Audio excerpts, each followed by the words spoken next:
கபருக்கு நீ கணக்கு காட்டிய தீர வேண்டும். ஜெயலலிதா ஒன்றும் எனக்கு தெரியாதவள் அல்ல, அவளை பற்றி நாங்கள் புரியாதவரும் அல்ல.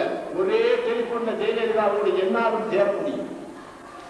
சமுதாயத்தையே அடமானம் வைத்து இன்னொரு தனக்கு மட்டும் பதவி தேடிக் கொள்வது பெற்ற தாயோடு உடலுறவு கொள்வதற்கு சமம் என்று பெருமானார் சொல்லிய ஒரே காரணத்திற்காகத்தான் நாங்கள் சமுதாயத்திற்காக சிறைகளை ஏற்கிறோம், சீமைகளை ஏற்கிறோம், சித்திரவதைகளை ஏற்கிறோம்.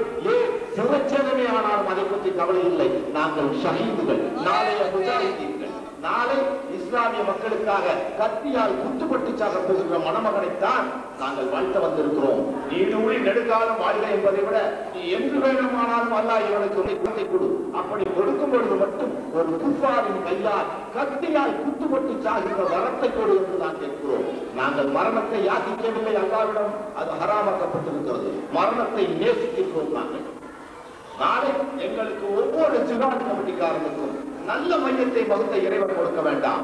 காபீரின் கையால் கத்தியால் குத்துப்பட்டு தீனுக்காக போராடி நாளைய கியாமத் என்னும் மறுமை நாளில் உடலெல்லாம் காயமுற அல்லாஹ்வின் சமூகத்திற்கு வந்து நிரந்தரமான வாழ்வு, நிச்சயமான ஒரு வாழ்வை பெறுகின்ற ஒரு கட்சியைத்தான் நாங்கள் தேர்ந்தெடுப்போம். அதற்காகத்தான் உயிர் வாழ்வோம் கடைசி வரை. நாளைக்கு ஜிஹாத் கமிட்டிக்கு ஒரு பணி என்றால் அவனுடைய மணமகளுக்கு அன்போடு சொல்லிக் கொள்கிறேன், தடுத்து விடாதே, அது ஹராம். போ மணமகனே சென்று வா என்று சொல்லி